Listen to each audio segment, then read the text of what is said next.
Conversations with Nicole. Conversations with Nicole.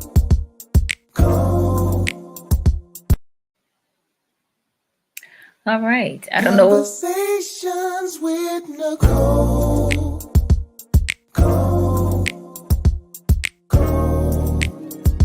Conversations with Nicole. Let's talk about it. Tell me all about it. I'm here. I wanna know what's on your mind. Ooh, the world needs to hear from you, and I'm so glad to have a conversation to reach the nation. And it's all about you. We'll help each other to discover innovative ways to positively change the world. Let's talk about. Let's talk about. Yeah. Let's talk about conversations with Nicole.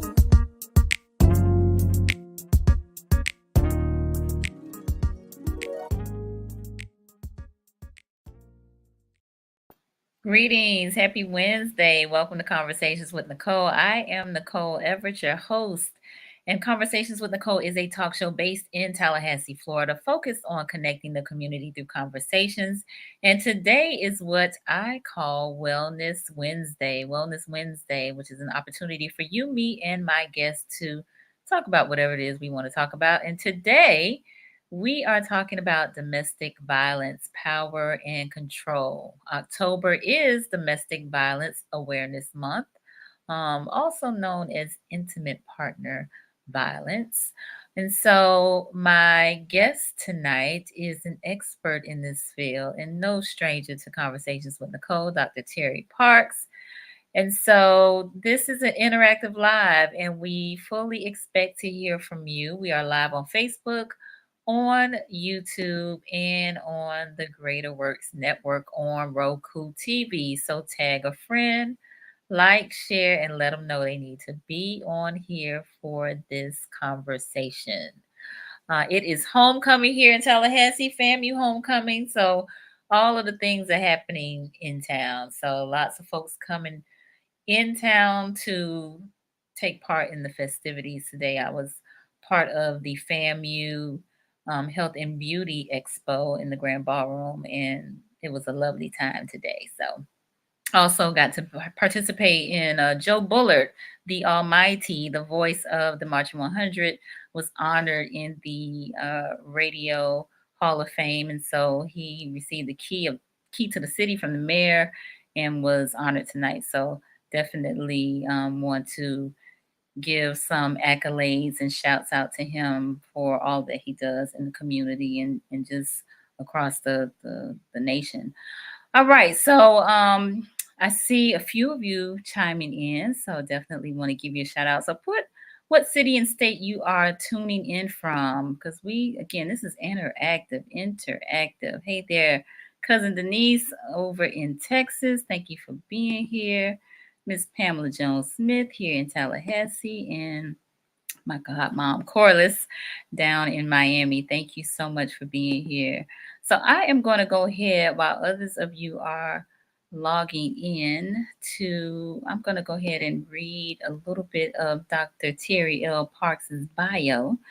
For over 25 years, Dr. Terry L. Parks has worked with children, adults, couples, and families through such facilities as juvenile centers, group homes, residential treatment facilities, and prisons.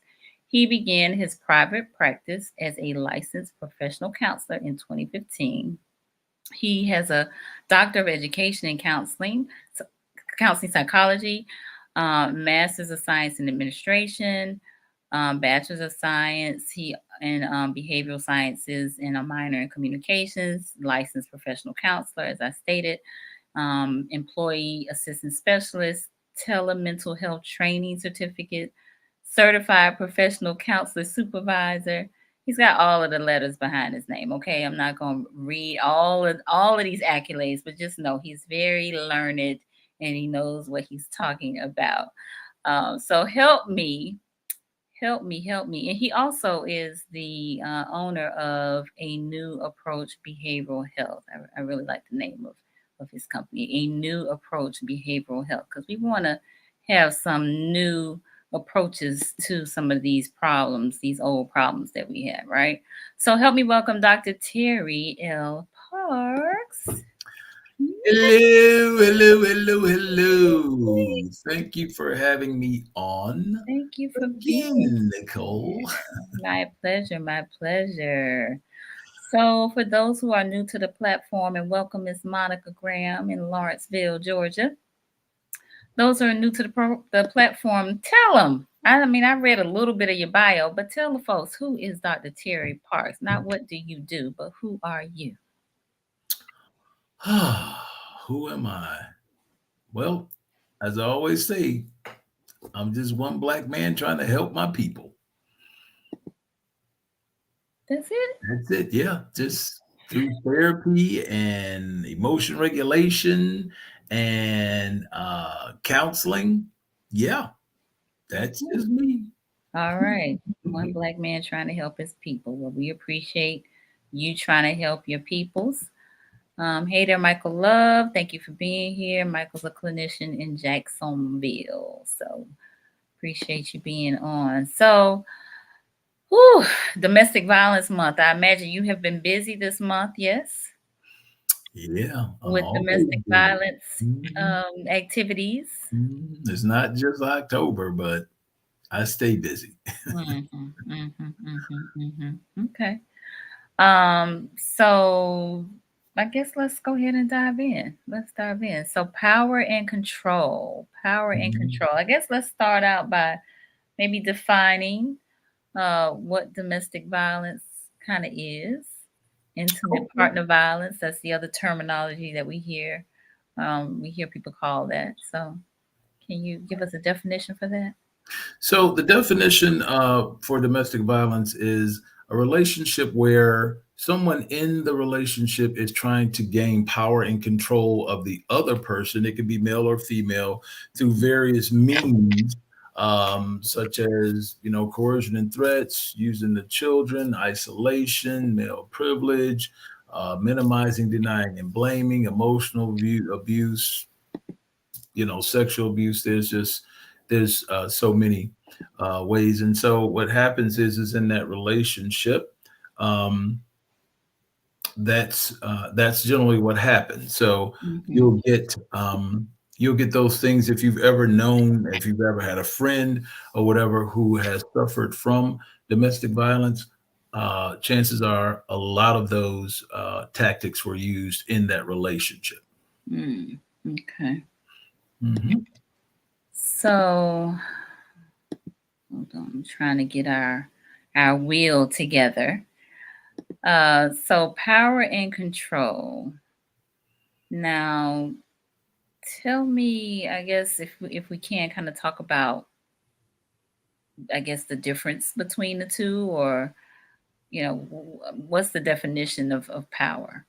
I'm real big on definitions, Dr. Parks, because I think that a lot of times we use terminology and aren't necessarily talking about the same thing, right? Mhm. Right. So, So I guess the best definition of a power and control relationship, hmm in my opinion, and it's just my opinion, I'm probably right, but the best definition I can think of is slavery. Okay, okay. it's slavery. So in that relationship, someone always had power and control over. hmm See what I'm saying? Someone else. And so with that, it was like people say, well, I think, uh, well, I don't even want to talk about him tonight, but I can't help it. Um, Kanye said slavery was a choice. You know, Uh-huh. okay, he said it was a choice. So when you look at that and you say, well, yeah, why didn't they just run? Why didn't they just, well, if you study history, you'll know there were constant uprisings daily, weekly, you know. hmm Um, hmm but in a power and control relationship, um, the they didn't have fences. They didn't have fences holding slaves in. You see what I'm saying? But the hmm fence was built where? In the mind. It was built in their mind. So that's the Mhm. power Yeah. by either through fear, subjugation, threats, coercion and threats, just like in a regular domestic violence relationship. And Mhm. so if the fear is built in your mind, I can just leave you out there without building a fence, without having, uh, something to hold you back, not chaining you up at night. I can go to sleep easy because I know you're not going to do anything. Now, of course, a lot of people got killed and there was a lot of, escapes and whatnot. But Mhm. once it kind of got under, control and everybody started realizing, okay, this is the way things are, then yeah. But another relationship too is prostitution. Okay. Mm. Those women out there on the street every night going from car to car, and they could just hop in a Uber, Lyft, on a bus and keep going and never come back. But guess what? The mind, the power, and the Mm. control over that person keeps them. Okay. Okay. So there was a study done a year ago by a Dr. Joseph Seligman. And I'm trying to think of geez, I don't have the name right now. That's kind of crazy, but it'll come to me. Let me pause you for just a moment. We got Sure. Solomon on here. He said Kanye himself is the answer to why they did not run. Simple as that. Bondage psychologically. Okay. Okay. Yeah. Thank you, Brother Solomon. All right, we got a lot of people chiming in now. Hey Shay, hey Tracy, and hey Tip. Oh, Okay. hey Tip. All right. Yeah, Lynette. Thank y'all. All right. Okay, go ahead. All right. So let me see here. Okay. So Lenora Walker, she wrote a book called The Battered Woman. The Okay. battle. And Okay. so she used to, she was a therapist, I think, on like a military base. And so she would do group with the women. A lot of the women were coming in and talking about how they were being abused, by their husbands and the whole nine. And she just Mm-hmm. couldn't understand the whole dynamics and why are these people here? Okay, why don't they just, everybody's always, why don't you just leave? Why don't you just leave? Mm-hmm. Okay. And so what they don't understand is what is entailed in that leaving. Okay. So Mm-hmm. um, my dissertation was on the topic of just that. I believe, if I can remember, it was called the understanding the stay leave phenomenon in intimate partner violence. It's just, Mm-hmm. why does she stay? All right. Okay. Some people say, well, why do men stay? Well, I did it on women because I just wanted to focus the group. And that would, of course, easier. I wasn't trying to be in there forever. Mm-hmm. But I do have some highlights in there about, why do men stay as well. But that's what it was about. And so there's a myriad of reasons why women stay.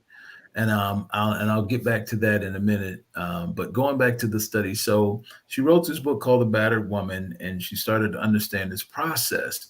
Well, there was a study done by Dr. Joseph Seligman. Okay. Now, Joseph Seligman wanted to condition dogs to a bell. Now, don't confuse Seligman with Pavlov. Okay. Oh, okay. Because I was about to say, wasn't that Pavlov? Right. Pavlov. When a dog sees food, it goes run. Or Yeah. hearing the bell. Or yeah. Right. So Pavlov was your classical conditioning, your Okay. operant conditioning, your extinction. Okay. So Lickman wanted to condition dogs to a bell, and so what he did was he put them in a cage, and the floor was had an electric current running through it, and Mm-hmm. so what he did was he'd ring the bell, and then he'd send a current through the floor. So of course it would give the dogs a jolt. Mm-hmm. Okay, and so every time he ring that bell, send a current. Ring that bell, send a current. Now, so he's pairing the bell with that. So every time the dog heard the bell, what would happen is, what do you think would happen if the dog heard that bell? How do you think the dog would behave? He would be fearful that the current was going to come or And trying to nervous brace because he himself. knows it's coming. He knows it's coming. And Mm-hmm. so the deal is he's in there running around in the cage to the point where dogs stood in their own excrement to try to lessen the severity of the shock that was Oh, wow. coming through.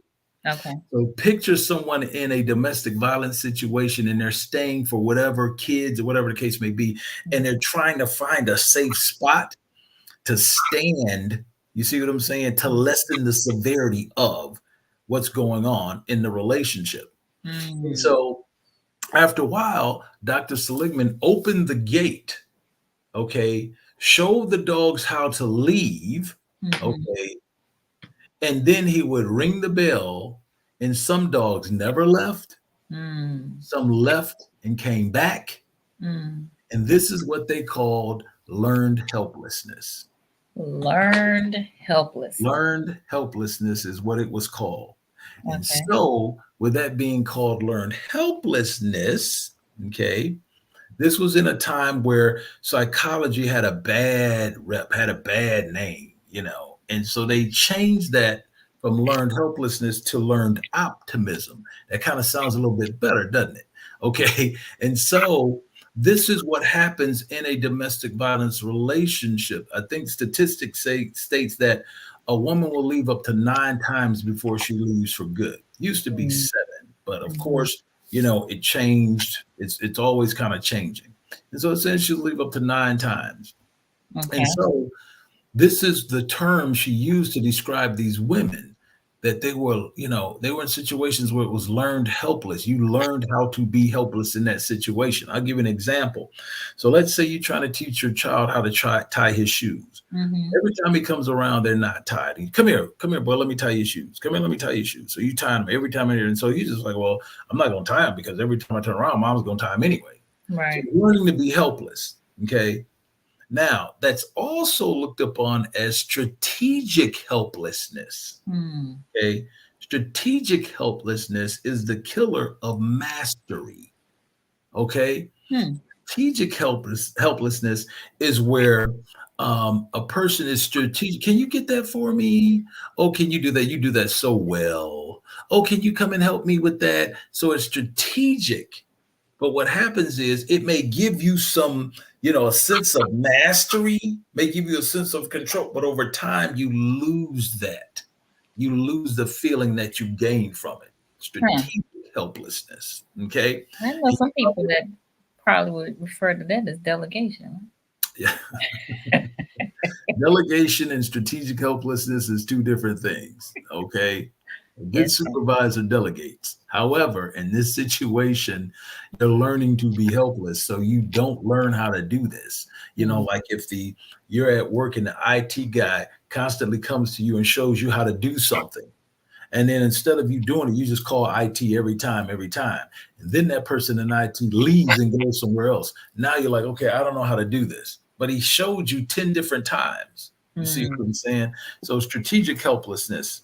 All right. And so Okay. in this situation, um, you know, there's a myriad of reasons why, you know, women stay. So the number one reason is fear. Okay. That's Yeah. the number one reason. Fear of what? Fear of the unknown, fear, you know, of what could happen if you leave and he comes back, you know, and you're not there. There's other reasons. He's the sole breadwinner. He's Okay. the only one making money in the house. How am I going to take care of these kids? Mhm. Oh, he can't lose his job. If he loses his job, you know, we're going to be in trouble. That's why a lot of times when the cops come out, Mhm. I think a study back in 20, 2010, maybe Mhm. more than that now. 96%, no, 76% of victims recanted their stories. They recanted Mm. their stories when the cops came out. So I'm sure it's higher now. But they recanted their stories and recanted their stories. Why? It's like, hey, I'm afraid. Okay, I was just calling you out here to get him up off of me. No, I don't want him going to jail. He got to work in the morning, you know, and then we got to come up with money to bail him out. Right. You know, because that's the thing. A lot of folks will follow you right down there to the police station and wait till you get processed and bail you out. Okay. Mm. So you look at what are the reasons, you know, financial, um, Financial. oh, we've been together forever. I love him. children. You have children. What's going to happen? Oh, me and his mother's so cool. I love her. She loves me. Would you say financial is the second reason? It's not in any order. It's not in any order. Okay. But, those are these. I'm just giving you reasons. Okay. So fear, financial, family. But fear is the number one. But there's several different reasons. Also, you want to keep the family together. What does the Bible say about divorce? What does how will I be looked at from the church? Oh, I don't want to be single. I don't want to start over. And defects may come in and take these kids from me if I can't keep them, and because there's violence in the home. What are people going to say? All of these different things. And so those are some of the reasons that folks stay in relationships. You got to ask yourself, what are some of the reasons you stayed in the relationships you did? There's reasons for that. Reasons you stayed in a bad relationship. Now, so we got a few comments. Hold on. Okay, sure. Solomon says, so what is the root of this type of mindset? I mean, you are saying why women, not only women, but men may stay, right? Right. Well, the root is this. We live in a patriarchal society. Okay. Now that's kind of slowly changing. Okay. But everything is rooted in patriarchy. Okay. Everything is rooted in patriarchy. So therefore, as a licensed clinical psychotherapist, okay, people will say, hey, I need to come to counseling. I've been mandated by the court to come to counseling. And I'm like, okay, you've been mandated to come for counseling. What kind of counseling do you need? Oh, I need family violence. I'm like, well, no, that's not counseling. That's education. Okay. Now, why is there a distinct difference in the two?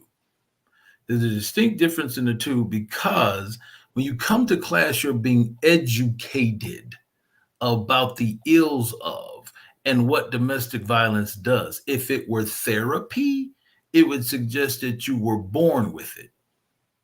Nurture versus nature. Okay. Were you born with it or did you learn it? And since most behavior is learned, or all behavior is learned, you learned how to be controlling and in a situation where you're controlling, you're using power and control in your relationships. You could have grown up in a violent household and saw it. You could have watched a bunch of movies. You could have done, anything, experienced trauma that led you down this road. Okay. So you said we had other comments. Did you want to get to those before I continued? Or yes. Lynette said, what are reasons young girls who stay with their teen abusive partners? Well, it's the same thing as older women. Okay. You're staying because it's like, okay, he loved me. I like him. I go around the school, I look good. And I remember what I said, the number one reason was fear.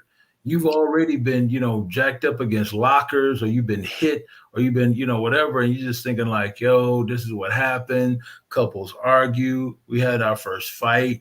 Oh, girl, he hit me in my mouth, child. Let me tell you. Oh, well, you know what? If he ain't putting his hands on you, he don't love you. You hear all of that stuff. So when you're talking about, intimate, when you're talking about teen dating violence, a lot of that is the same. You're scared. Maybe you sent some nude pictures through, the airwaves, through the internet, and you're afraid of them getting out. Or, I'm going to tell everybody, if you got a bad situation at home, I'm going to, talk about your situation at home. I know your dad is, abusing you, whatever the case may be. So, when you get in these situations where, and I've seen situations where, young girls have you're going to be my boyfriend. And he's just walking around like, I don't want to be your, but you're afraid of whatever, because somebody may have you, jumped, or they jump you after school and beat you up, or whatever the case may be. Okay. All right. So there's an intimidation factor. There's a. Absolutely. All right. Okay. Any other questions or? No, that's it. Okay. All right. So let's move over to power and control. What is power and control? Okay, so let's talk about that. Okay, now if we can pull up our model, All which right. we call our power and control wheel. They Bear have with me. several. They have wheels dealing with, pets, geriatric people. Um, what is that one called? Parental alienation, where one parent talks about the other parent bad way. Okay, there we go. All right. Good. Now, yeah, I don't know if you can move it up a little. Well, I guess you don't have to move it up too far, or pull it down some so you can see. But it says the same thing on the top, just as it does like physical violence. Yeah. Okay. All right. So it kind of says the same thing. There you go. All All right. right. So this is a power and control model or power and control wheel. Okay. And this was, I think, invented by so here's the cycle. Before I talk about power and control, let's talk about the cycle of abuse. Okay, so the way it happens is there's the honeymoon phase. Okay, oh baby, I love you, you the best thing since sliced bread, I drink your bath water, all that kind of stuff. And then there's a tension building stage where it's like, man, I'm sick of this. Every time I come in here, you always sitting down watching TV. You don't have my dinner ready. You don't have anything. You ain't doing nothing with yourself. Look at just letting yourself go to the actual abuse where it goes hands on or whatever. Look what you made me do. You did this. Back around to, oh baby, I'm so sorry. I never meant to put my hands on you. You're the best thing. I love you. Don't leave me. To the tension building stage. Look, didn't I tell you I want this house clean when I come home? Didn't I tell you you're supposed to be doing X, Y, till you put your hands on again? And that's the cycle. It continues to go around and around and around. That's the cycle of abuse. So Okay. what do you said? Honeymoon, then you said tension The building. honeymoon stage, then there's tension building, Mhm. and then there's the actual abuse. Okay. Then it comes So back around to the honeymoon stage, to okay, the tension building, to the actual abuse. gotcha. Okay.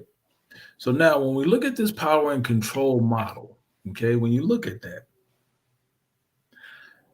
um, and I'm going to ask you, Nicole, and anybody else, the viewers out there, when they're Mhm. looking at this, hey, Auntie Amber from the Clinical Cookout. Nice to see you again, Miss Amber. Mhm. Okay. And so when you look at this, tell me if you can see, tell me if you can see something that kind of stands out. What do you see that stands out? What do you see that's missing? And out of the 8 pieces of this pie, what are some of the things that you did? Ah, and that's So everybody. can we mention those things? What Um, things? the pieces of the pie, just in case. Okay, so the pieces of the pie. Intimidation, and I'm going to explain all of them. Intimidation, emotional abuse, isolation, minimizing, denying, and blaming, using the children, economic abuse, male privilege, coercion, and threats. Okay. Okay, So pause for just one moment. sure. We did have a comment from Solomon. Hmm. He said, I think it's due to fathers not properly grooming their daughters, whether they're under the same roof or not. A girl's first love is her father, and when she does not have that dedicated father, then she can be doomed from Jump Street. Okay, so I mean that's someone's opinion, Right. about it. And we all know that fathers are important in the home, but again, you know, if father is supposed to be the first love and father's being abusive, now what? Right. True. Okay, so again, going back to the will, what do you see that sticks out? On this will, what sticks out to you? What do you think is missing?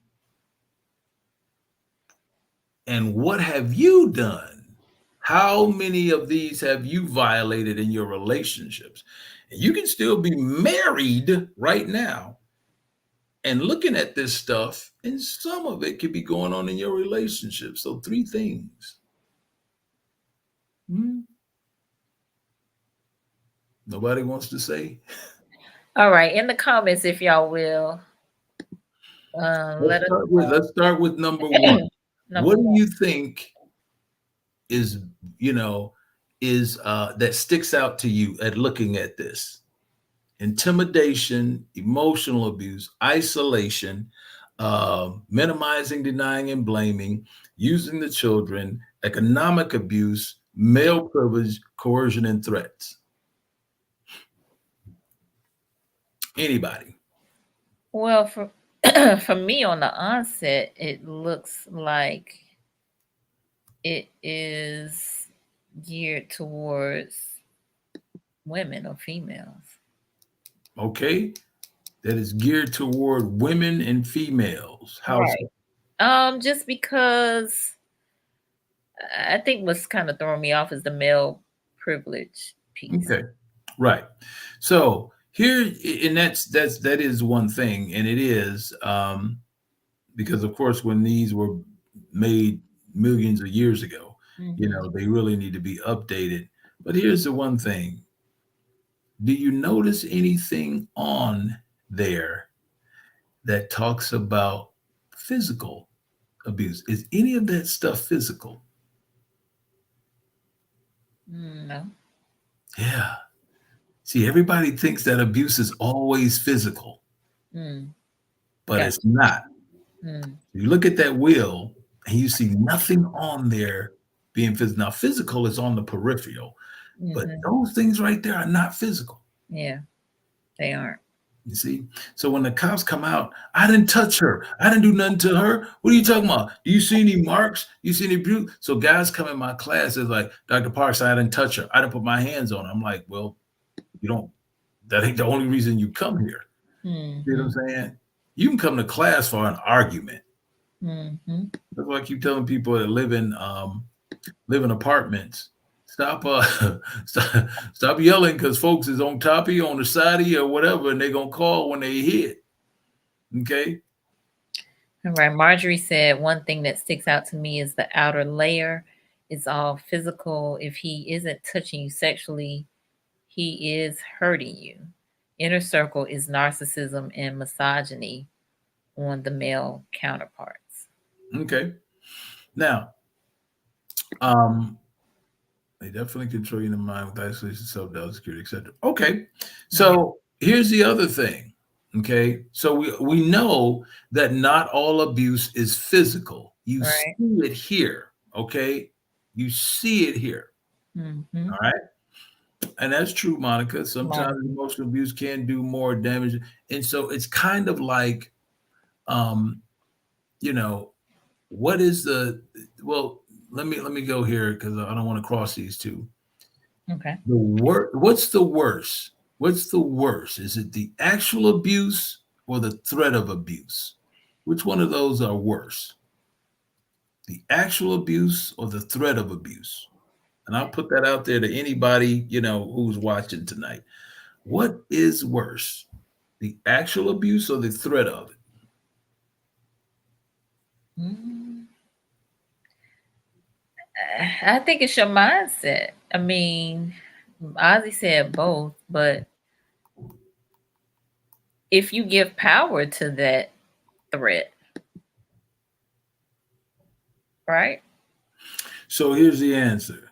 The worst is, and you is the threat of, because you never know when it's coming. And it could come out of anywhere. It's like when your mom tells me, you wait till your dad get home. I'm gonna tell him what you did. Mm. So you sitting around waiting, and he like, oh my God, dad, I don't know when dad getting home. I don't know what's gonna happen. You fall asleep. You wake up to a beating because dad done came in and did whatever. It's the threat of, because you're constantly walking around not knowing at any day, anytime you could get hit in the mouth or you could get grabbed by your throat or you're pulled by your hair. Mm-hmm. Okay.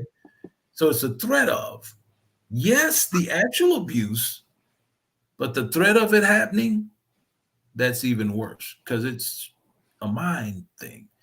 And here's one thing I forgot to point out. Here's the one thing I'm gonna see if the audience knows this. What is the worst time in a domestic violence situation for Anybody? What's the worst time? The worst time? When is the worst time? Hmm. Yeah. I'm Nobody? clueless on that one. Okay. Um, the worst time is when that person is trying to leave. Mm. That's the worst time. It's the Mama said scariest time. holiday. You see what I'm saying? It's the scariest time because that person feels like, okay, I'm losing control. I'm losing control. And they're going down there and they're getting resources and they're getting help and they're trying to pack up and they're trying to leave me. That's the worst time for a person because a lot of times that's when it really gets violent and people get killed and the whole nine. Okay. So now let's get to this power and control wheel. All right. Now, when we talk about intimidation, okay, we talk about intimidation. That's making someone afraid by using looks, actions, and gestures, smashing things, destroying her property, abusing pets, and displaying weapons. Now, I did ask people on here how many people, you know, have done any of this on here, or how many of you are you guilty of? No one's responded. We'll get to that at the end. Okay. Lisa Love, you're correct. Okay. But not correct for having that Dallas star up there. I just cowboy. Leave my viewers alone. All right. So the second piece I asked was, okay, first was what sticks out. Okay, we know that all of this is not physical. Second was, what's missing. Now they have it on the peripheral, but here's the deal. Sexual is on there. Mm-hmm. Then you also have, and I don't know why they haven't added this yet, religion. Really? Religion. How does the church use religion to keep women underfoot? Huh. Anybody, you Bible scholars out there, go ahead and quote. How does the Bible use religion to keep women in their place? See if anybody knows. Scholars ought to be able to just click on it quickly and say, oh, I have so much to say on this. Well, go ahead, Bishop. Come on, Marjorie. What you got? All right. Solomon said, I think we got to remember that there aren't any cookie cutter answer. What affects me one way may affect another person another way. So let me say this. Domestic violence crosses all socioeconomic barriers. There are no color. There is no, rhyme or reason. It affects everyone. Affects everyone. Okay. And we're not saying that it affects people the same way, but by and large, all the studies that have been done, there's a lot of close correlation in here. Okay. So let me go ahead and get the answer on that. Wives, submit to your husbands. Okay. Submit to your husbands. Now, here's the thing. A lot of guys took that the wrong way. Okay. And so it's, wives submit to your husbands, but then it goes on and they never read any further. They always stop with the submit. Okay. So Marjorie responded. She said, I have watched greatly abused women who went to the church and they stated a woman must remain obedient or you are dishonoring God. They preach of forgiveness and divorce is frowned upon and seen as failure. Absolutely. They do. I would agree. Okay. But the specific, chapter, wives submit. I think it's Ecclesiastes. Wives submit to your husbands, for this is right in the Lord, or something like that. My Bible hat ain't on tonight. But then it goes on to, wives submit to your husbands, and then it says, husbands, love your wives as Christ loved the church, died and gave his life for it. You never hear them read the rest of that. They always say women. So those are some of the things that are missing on here. The religious aspect of it. Okay. Mm. Yeah, they failed to study word, unfortunately. Okay. And it has sex on here, but sex is also used. Okay. Now here's the deal. Oh yeah, Ephesians. I'm sorry, that's what it was. Ephesians 5, not Ecclesiastes. Ephesians. I knew it was something that began with an E. Yeah, Okay. And so the issue was, well, I'm not a theologian, it's but all good. the issue is in this situation, okay, when it comes to sex, there was a thing back in the day called marital rape. Okay. Mhm. Marital rape. A lot of folks don't think that you can rape your wife, especially guys in my class. It's like, Dr. Parks, how can I rape my wife? If she says no, that means no. And if you take it, if you call the cops, you're probably going to jail. And so there was a thing, I mean, you were even allowed to spank your wives back in the day. There was a thing called the rule of thumb. Now, people use it today and say, well, the rule of thumb, means, and it's just a guide. But the actual rule of thumb means just that. The rule of thumb meant that you could beat your wife, but not with a stick that was bigger than the circumference of your thumb. Really? That's the term. Yep. That's where the term rule of thumb comes from. Huh. Okay. That's where the term rule of thumb comes from. All right. So let's jump back in this. All right. Intimidation. Okay. You're making folks afraid by using looks. Everybody get them look like, Nicole, let me see your intimidating look. When you're fed up. Oh, you look at the top of your glasses. Okay. Using looks, actions, and gestures, smashing things, destroying her property, abusing pets, displaying weapons. Remember the movie What's Love Got to Do with It? Yeah. Okay. And Frankie Lyman came over there and held Vivica Fox dog out the window. You That see was it? not what's love got to do with it. That was why do fools fall in love. Why do fools fall in love? Well, you know what Thought you was happened. talking about Ike and Tina. Okay, yeah, okay. Well, I can use that one too. But for the pet, I'm going to use that one. Okay. And so he dropped the dog out of the window. And so the deal is, even in domestic violence situations, pets get harmed as well. Now, they have several locations and shelters for pets when you're going through a divorce or a domestic violence situation. I think one of them is called a HIMSA house.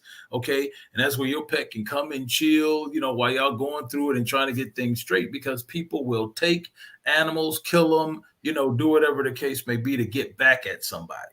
Okay. So displaying weapons. That's when I'm just walking around the house, got a gun on his hip, showing everybody in there, cleaning it right in front of you, pointing it at you, that type of thing. I had a situation where a female client said that, her husband would take the gun, or 45, he'd leave it on the nightstand. Okay. And so that was intimidation. Because if you don't act right, it's very possible we're going to use this. And he would take it and he would put it in, in between her legs and rub it around with her while it was loaded. Okay. Oh. And so, yeah, she had to perform, or, she could have been killed. All right. Next. Go ahead. Hold on. Auntie Amber had a question. She want to know what you described about men's behavior back then. Do you think that contributes to why society automatically assumes the man is the abuser when we hear domestic violence? Absolutely. Because when the cops come out, a lot of times they automatically think the man is guilty. Why? Because he's the bigger person. So they're like, look, you bigger than you got to exercise control. It's like when you got kids, you know what I'm saying? And you the oldest, you supposed to know better, that type of thing. And so a lot of times when the cops come out, the man will go. They will send the man. Sometimes the man will volunteer. No, take me. I don't want her to be locked up, whatever the case may be. Because why? He don't want to stay home and keep them kids. So he's like, forget that. I'll go get locked up. Or I don't want my woman being locked up. I don't want my wife being locked up. So there's, various reasons. Now, a lot of times, though, when they come out, if a man is leaking, she going. Okay. However, there can be a dual arrest. They both can go. They both can go. Because I've had I've had women And I've had husbands and wives, girlfriends and boyfriends, mamas and daughters, sons and fathers, uncles and grandma. I've had them all in my class at the same time. Okay, because it's a dual arrest. They both go. Okay. All right. Emotional abuse, putting her down, making her feel bad about herself, calling her names. You're black, you're ugly, you ain't gonna never. Wait a minute, that's the color purple. Okay. So therefore, you saw a lot of that in there. Okay. Making her think she's crazy. What are you talking about? You always thinking somebody doing something. Them girls, my cousins. I keep telling you that. That's my cousin's house. That type of thing. Okay. Yeah. Playing mind games, humiliating her, making her feel guilty. Okay. Look at you. Now I got to go do these classes because you call the cops. You got them folks in our business. Now that's money coming out the house. So you feel bad about calling the cops because you felt, hey, this man out of control. Mm-hmm. Okay. Isolation. Controlling what she does, who she sees and talks to, what she reads, and where she goes. I remember when I first read this, I was like, what she reads? What would she be reading? And then you got self-help books, or you had a lot of magazines, that, a lot of publications that had, how to leave, your relationship, how to know your man is cheating, all that kind of stuff. You're like reading that stuff like, wait a minute, when you talk about control what she watches, my guys, they'll come to class like Dr. Parks, they need to get Lifetime TV off, man. They be killing men on that on that channel, on the Lifetime network. And it does get kind of, dicey on that. But some of the other emotional abuses are making her feel good. Oh, no, I'm sorry. We're on isolation. Limiting her outside involvement. Using jealousy to justify actions. Let me see your phone. I need your password. Because I want to make sure that you got the same apps I got. I want to make sure we in contact with each other, whatever the case may be. Using jealousy. Girl, I'm doing this because I'm looking out for us. Or, hey, I need your information so we can have we can be on the same page in this thing. This is a partnership. Okay. Now, that may be true when physical abuse is involved, but that isn't always the case when emotional and verbal abuse. Okay, I'm not sure what we're talking about. Yeah, Auntie Amber, give us a little bit more clarity on what may be true when when there's physical abuse. Okay, so I'm gonna keep going. So, minimizing, denying, and blaming. Okay, minimizing, making light of the abuse. Like, oh, girl, ain't nobody hurt you. You hit me too. Look what you did. Cops coming. Go put a steak on ya, put a pack of peas on ya, go put some makeup on. Okay. All right, but we haven't gotten to that yet. Okay, we'll get to that. Marjorie, that's economic abuse, but we'll get to that in a minute. Okay. Okay. Amber said I was responding to a comment that Solomon. Okay. She was talking to Solomon. Okay. So all right. Go ahead. So making light of the abuse, not taking her concerns about it seriously, saying the abuse didn't happen. I don't know what you're talking about. Mm-hmm. Man, ain't nobody abusing you. Ain't nobody abusing her. When the cops come out there, man, what? Y'all see any bruises? Because everybody thinks that what? Abuse is physical. So that's minimizing, denying, and blaming. Right. So I just went through minimizing and denying, saying it didn't happen. And then blaming, shifting responsibility for abusive behavior. So see what you made me do. Yep. You caused this. Right. If you hadn't been doing that, if you'd have had my food ready, you wouldn't have got smacked in the mouth. Right. If you weren't talking back to me, this wouldn't have happened. You know how I get. That type of thing. Gotcha. Okay. Using the children, making her feel guilty about the kids. You don't even take care of your kids. They're walking around here. You don't change their diaper. You don't bathe them. None of that. Mm-hmm. Using children to relay messages. My mama said that you need to, or my daddy said he want his dinner in the bedroom. That type of stuff. Okay. Right. Using visitation to harass her. It's my turn to get the kid. You coming to get them early on Saturday morning or whenever you get them. Everybody's still in the bed. You knocking at the door. Who car that is in the driveway? Man, what are you talking about? It's 6 o'clock in the morning. You ain't supposed to be here to 10. Well, I'm coming to get them early because we going camping. Who car that is? What car? That's my that's my father's car. Right. Yeah. I had to borrow it because you didn't get the other one fixed. Well, tell my boys to come out here. Gotcha. They come on out. They get in the car. What was the first thing you say? My father used to do this. Your mama got a boyfriend? Don't do me, sir. Okay. Don't do me, sir. Keep it moving.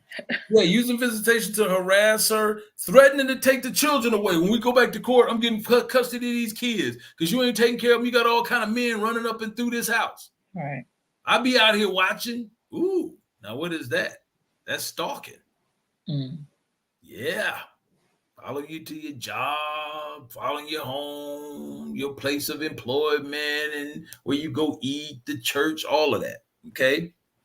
Now, let me go back a minute to minimizing, denying, and blaming, because I got to ask a question there. Out of all three of those, which one do you think is the worst? Which one is the worst out of all three of those? Which one do you think is the worst? Minimizing, denying, and blaming. So just really quick, because we are like 50 minutes in and I did not do a check-in at the halfway mark. I'm here with Dr. Terry L. Parks. And we are talking about domestic violence, specifically power and control, going over the power and control wheel. And so if you would, in the comments, for those of you who may be just joining us, identify in the comments which of the three, minimizing, denying, and blaming. Which one is the worst? Which one do you think is the worst? In the comments, if you'll let us know. Minimizing, denying, and blaming. Let us know what you think. Okay. I think blaming. Okay. I think blaming. Ozzy agrees too. All right. The blame game. All right. My mom says blaming. Hey, Mom. Oh, hey, Mom. Marjorie says blaming. Okay. I think it's causing her to normalize abusing her mind. Cousin Denise said blaming. My sister Shayla says blaming. All right. Wow, everybody's saying blaming. Everybody on the Well, guess what? What? You all would be correct. Okay. And blaming is the most damaging because you're actually making someone responsible for your behavior. And that is impossible. I'll say it again. That is impossible. So making someone else responsible for your behavior. Okay. Nobody can make you do anything you don't want to do. I'm sure some people will come on here and argue that with me. Right. Okay. But nobody can make you do anything you don't want to do. But here's the thing. They can increase the likelihood that you may do something. You see what I'm saying? Guys will come to me and say, Dr. Park, she made me cheat on her. And I'm like, well, gee, how did she do that? You know, she just bought you the other woman and say, here, have sex with her. What are you talking about? You know, and they'll say, no, man, she wasn't performing her wifely duties. She wasn't doing nothing around the house. She wouldn't do it. Yeah, but you did it because you wanted to. She didn't make you, but you know what? Conditions can be favorable in the household for something to happen. Okay? Okay? People are coming on with denying. I already said blaming was the worst. Okay. So here's the deal. So let's talk about this. Okay. What's the difference between a tornado watch and a tornado warning? Okay. A tornado watch and a tornado warning. All right. Now, all my Florida folks ought to get this right. They ought to get that right. What's the difference between a watch and a warning?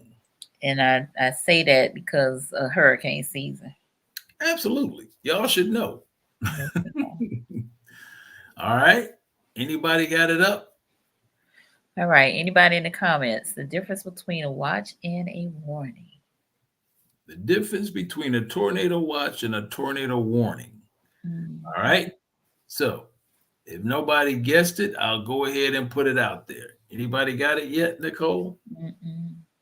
Okay. No. Hold on. Shay said tornado watch is conditions are favorable. Okay. But she left off the other piece. Warning So means a warning means it's absolutely going to happen. Yep. Okay, good. You're absolutely correct. So in your relationship, okay, the no clue. Okay. Amber is not in Florida, so it's okay. Oh, where's Amber? Amber is in Virginia, I believe. Oh, Virginia. Okay, so here's the deal. All right. In your relationship, and a relationship that's volatile, that's always having problems, there's always a storm brewing. Okay, it's always brewing. So there's always a tornado watch going on. You see what I'm saying? Conditions are favorable, favorable for something to happen. But if you don't take heed, or the wind changes or whatever, then you get the warning, which means what? One has been sighted, take cover. Take cover.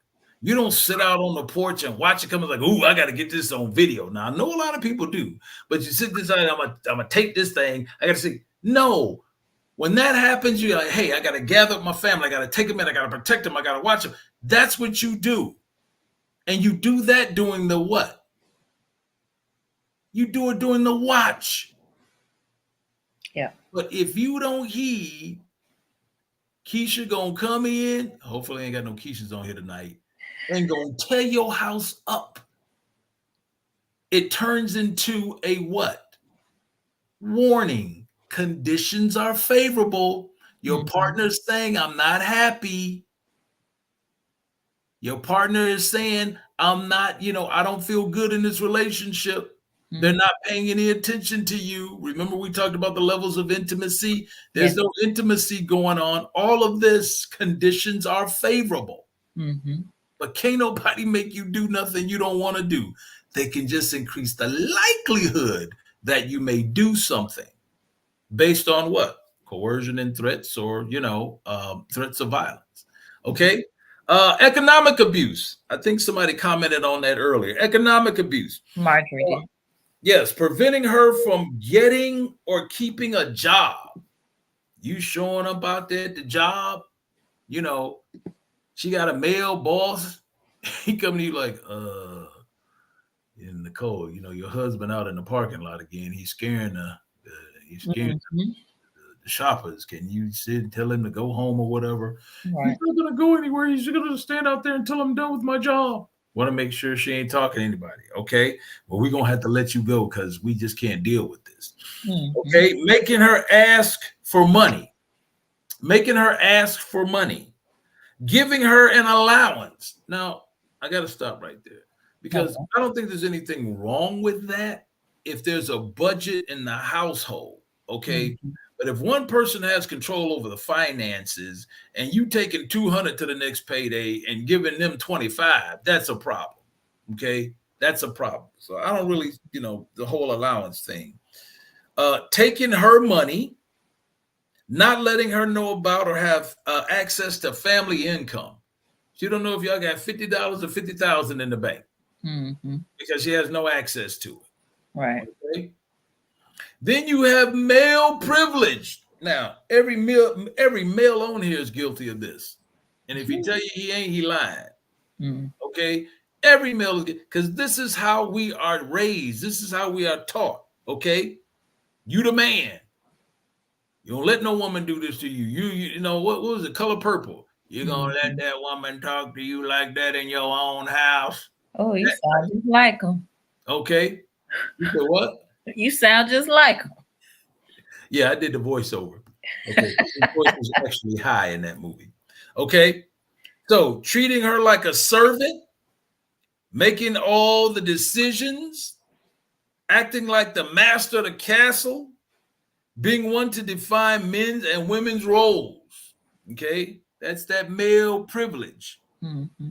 Now, some people may argue, okay, what's wrong with that? Okay, well, there's nothing really wrong with it. If you and your partner have an agreement, okay. But this is specifically talking about when the other person is in opposition to what's being, what's going down. And here's the thing, just because you're the man does not mean you are a great leader. Mm-hmm. Okay. Look at how look at how coaches get fired at the end of the year, or how coaches get fired during the middle of the season. Just because you played football don't mean you know how to coach football. True. Just because you're in that management position doesn't mean you know how to lead people. Mm-hmm. Okay. Now, top of the thing here, coercion and threats. Mm-hmm. Okay. I'm going to say a few things in here to tell you how old this thing is. Okay. Making and or carrying out threats to do something to hurt her. Bet. Don't let it be done when I get back and see what happened. I bet you're going to do. Okay. Threatening to leave her. I'm leaving you, all right. Don't nobody love me. I'm out of here. You can do better without me anyway. You're always bragging about it. No, don't leave me, John. Okay. Threatening to commit suicide. I'm going to kill myself. You don't care about me. No, I do love you. I do love you. No. That type of thing. Okay. Okay. And when this happens too, here are trauma. These things can be traumatic. Okay. And what do we know when we study trauma? That trauma is just injury to the mind, the body, and the spirit. That's what trauma is. Okay. And so that's a quick definition. And it's not that trauma happens, it's that it keeps happening over and over and over and over and over again. Okay. So when we're talking about, threatening to commit suicide and, I'm going to leave you because you don't love me and that type of thing, there's three, or four responses to trauma. There's fight, flight, freeze, or fawn. Okay. Fight, flight, freeze, or fawn. In these relationships, a lot of times people are fighting. Okay. They're fighting. Flight, I'm leaving. I'm out of here. I'm gone. These are trauma responses. Okay. Mm-hmm. Freeze. I'm going to kill myself if you leave. I'm going to kill the kids. I'm killing everybody. So you freeze and now you don't go anywhere. You stay stuck in that thing. And then fawn. I just, he's so, he's so fragile and he was abused and Hold on. the best he can. Yes. Are you saying fawn? FAWN. I thought, okay. Isn't that like a baby deer or something? Okay, there's more than one definition to fawn. Okay. All right, I'm just trying to lighten it up some, Dr. Parks. You kind of It's a heavy topic. Okay. It is heavy. All right. So that's kind of what happens, that trauma responses: fight, flight, fear, or fawn. Okay. I mean, fight. I can't even speak it. Fight, flight, freeze, or fawn. Freeze or fawn. Okay. All right. Now, here's another thing: reporting her to welfare. This old because they're saying welfare. Mm-hmm. I'm calling defects. You out here giving, $300 worth of your what is that? Your welfare away for 150. So is this is under coercion and threats? Yep. Okay, got it. Coercion and threats. I'm gonna tell them what you're doing with that money they be sending you. You be smoking weed. You be buying. You be selling that stuff. You be selling your what is that? Their EBT card. All right. Mm. Making her drop charges. Now here's the thing. Okay. A lot of times when this goes down, the man will either tell the woman or the woman to drop the charges. Drop the charges. But the problem is this: she goes in and she tries to drop the charges. Well, she can't drop them. Why can't she drop them? Because domestic violence is a crime against the state. Mm-hmm. So when she says, I don't want to drop them, guess what? The state picks it up. So ain't no getting out of it. Okay. So you're making her drop the charges, and you making her do illegal things. Making her do look. You want to eat tonight? Okay, go on, drop these packages off over here, over there at that house. Got the red light on the porch. Go on, ring the bell. Just go and get the money. We're gonna go to Sizzler. I don't even know if Sizzler Sizzler. still exists. Okay, No. and so I'm trying to lighten the mood, Nicole. Okay, Yes, sir. so making her do illegal things. You got the scale out. She weighing out stuff, bagging it up, doing whatever the case may be. Yeah. Got it. Selling that EBT card, prostituting, all of that. Okay. That's what power and control looks like in a relationship. Got it. That's what power and control looks like. Okay. Okay. Yeah. Questions, concerns. Yeah, I'll tell you, my concern is just the mental strength of folks, both male and female, because now I think we are seeing just some weak-minded people. And how so? Just to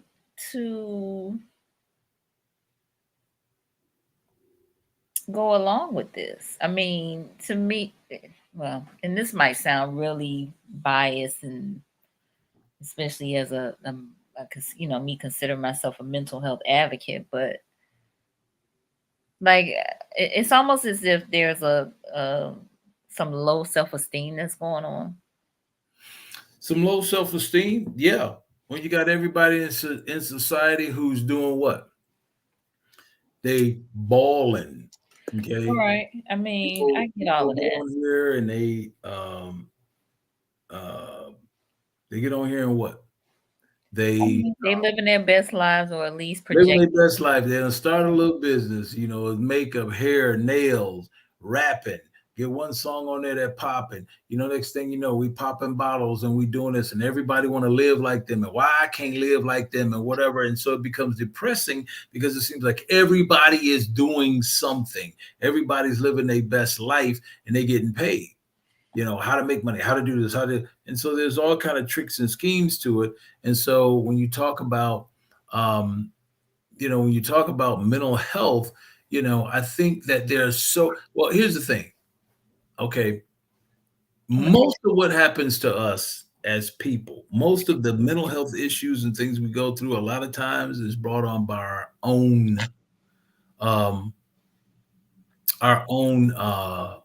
translation, the way we view things. Okay. And that's why a lot of times people will recommend, CBT, cognitive behavior therapy. It changes the way you look and view things, the way things get translated. Absolutely. And so therefore, when you're looking at that, a lot of it is brought on by our own, BS, our own garbage. And so, you get anxiety, and you get depression, and you get social anxiety, and you get all these different things that are going on. And you're like, what in the world? And, folks are quick to come up with a new tag phrase, and we're going to put it in here or whatever, but most of it is brought on by our own interpretation. But then, of course, you have stuff that was deep rooted, while you were what? You were a child, trauma, PTSD, right. Bipolar behavior, borderline behavior, okay, which is thought to be connected to, growing up in an invalidating environment. You ain't nothing, you ain't gonna ever be nothing, your daddy wasn't nothing. And so you grow up and, you have this, with trauma, you don't have that secure attachment. We talked about that on one of your shows. Yes, for sure. So how do we go about changing some of that narrative? I mean, yes, of course, through potentially counseling and therapy, but again, I see. Are we talking about domestic violence right now? Yeah. But to me, again, part of the domestic violence piece is your self-worth, your how you valuing yourself or not valuing yourself. Okay, that's true. But you got to think about it. Okay, when folks get in Wait, relationship, hold on. I gotta put this one up. Cousin Denise said, I have 6 brothers, and they told my husband, if you put your hands on my sister, that you will have to deal with us. So he never did. yeah, he was a smart guy. Okay. Right.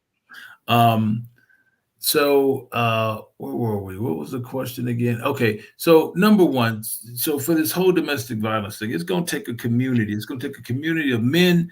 It's going to take a community of women. You know, but it really is going. Like, say for instance, okay, when you look at my domestic violence classes, the majority of folks in there are what? Men. Mm-hmm. Men. Okay, and people are like, well, yeah, men are always called men are. Well, no, it's because a lot of times men don't report. Mm-hmm. You see what I'm saying? Man, I ain't calling no cops out here to do what? I can handle this situation. I'm a man. So they don't call. And they're in an abusive relationship. Okay. They don't call because, we as people, as a ethnic group, what you calling the cops for? Ain't nobody bringing no cops around here. Mm-hmm. Yeah, half of them got warrants anyway. So they Right. definitely ain't calling the cops. Right. So all of that goes, all of that is what plays into it. But I just could imagine what, I wonder what it would look like if all men called as much as women did. Those numbers would be higher. Mm-hmm. Okay. But by and large, it still would be a lot of, women are out calling men. Okay. And we just went over, a lot of the reasons why. But I wonder, I know the numbers would go up. So it's going to take a community of men and advocates and people who are looking to change the narrative when it comes to domestic violence, and not just think that it's a husband-wife issue. You Mm-hmm. know, domestic violence in the state of Georgia, I don't think they got their laws until 93. Okay, 1993. Well, what happened prior to 1993? 1992. What happened in 1992? OJ. Gotcha. OJ. A lot of states didn't get their laws until after OJ. Okay. And then guess what? Even after OJ, Texas didn't get theirs to 2003. 10 years later. Because a lot of people equated to us a husband and wife, they're going to fight. Y'all going to let them do their thing or whatever the case may be. And it's not like it was when I was growing up. Miss Johnson over there fighting over every weekend. The cops roll out. They cooling him off. Okay, y'all come now. Y'all got these kids. And hey, man, going outside. Take a breather. They out there. He out there smoking with the cops. Take him for a ride around the block. Go get us some flowers. Or Right. go get something. He come back Cool home. off, cool down period. They kiss and make up. And, next thing you know, they doing it again the next weekend. Because he got a girlfriend across town. And that's what they're arguing about. Right. Okay. So it's not the same. If the cops come out now, more than likely somebody's going. Yeah. They don't, a lot of people use, I keep saying, stop using the court system to referee your relationship. Mm-hmm. Okay. So let me pause real quick. Facebook user, who I believe is Miss Lisa, said there's definitely lots of reasons domestic violence survivors endure this kind of treatment. I accepted this abusive treatment in marriage had a lot to do with me not knowing my worth and my value, and just willing to stand for anything to have a companion and what I thought was love. Thankfully, I am not that lady anymore. Definitely stems from childhood traumas and issues.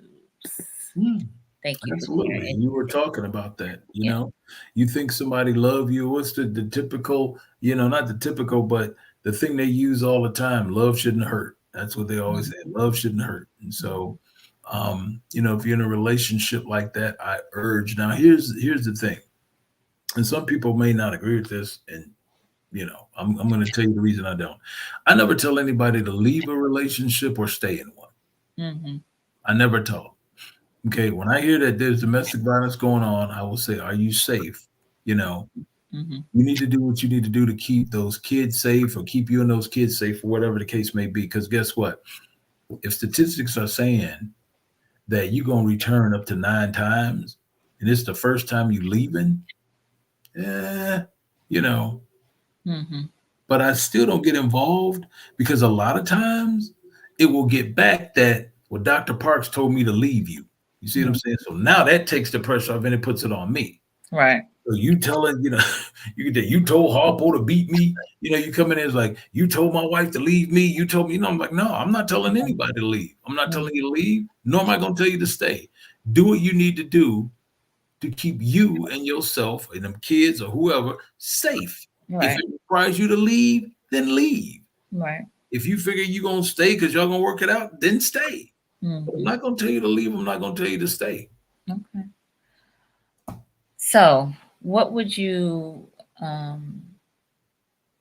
you do classes weekly and you see a lot of things and hear a lot of stories. So if there was maybe 3 kind of takeaways outside of what you just said, because I think that's very important in terms of, are you safe, and do whatever it is such that you and whoever you are caring for, especially the little people, are safe. But if there were a few, tips or words of wisdom that you would give related to what you hear and see on a weekly, what would those be as we try to close this out? Yeah. Well, as you mentioned before, knowing your worth, knowing your value. Okay.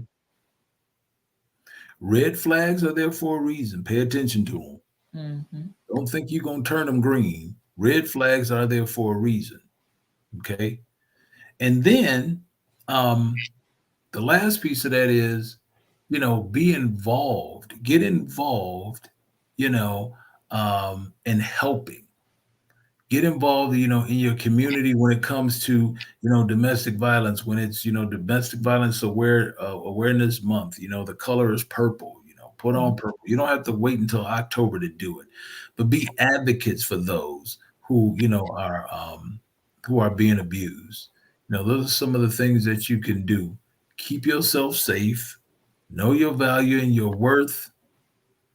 Look out for warning signs. If somebody's calling you all the time, in a new relationship, especially for young girls. Oh, girl, he called me all the time.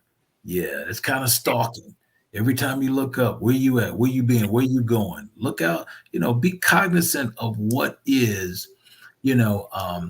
what makes you feel comfortable and what doesn't make you feel comfortable. Love it. Love it. Love it. Love it. Katie Story said, I was in an abusive relationship at 15 because I didn't have parents and no real guidance. I really appreciate you sharing that, Katie. I really do. Yeah, that's huge. Yeah. You're looking for someone, you see what I'm saying? Because there's no father figure or there's no guidance. And you look to someone to give that. And so the first person that comes along and they're like, okay, well, I'm supposed to follow this person has helped me out and done some things for me or whatever the case may be. So I feel like what? I'm a rock with them. Then when they start putting their hands on you, you're just like, okay, what is this? Am I supposed to take this? Am I supposed to stay here? And if you saw it happen in your household, my mama stayed with my daddy when he was beating her. So I guess I'm supposed to stay here. Gotcha. All right. Lisa said, look for and be aware of the red flags when you first meet the person while dating. Give the dating relationship time for these flags to be revealed. Yeah.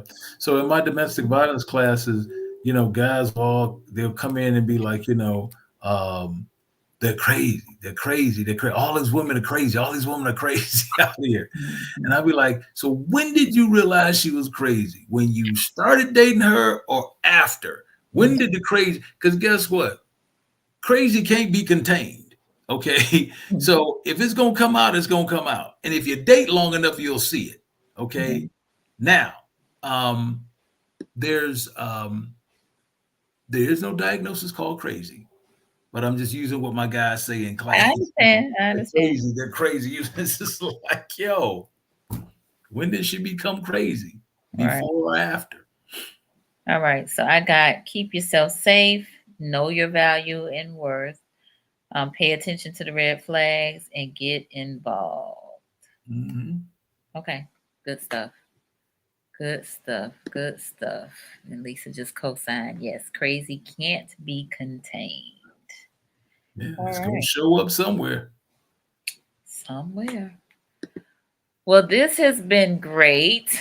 How can folks connect with you? Okay. You can call my office at area code. Oh, there it is right there. It's all my information. Look at you right on top of it. I'm trying to. All right. That's the website, that's the email, and that's the phone number. Yep.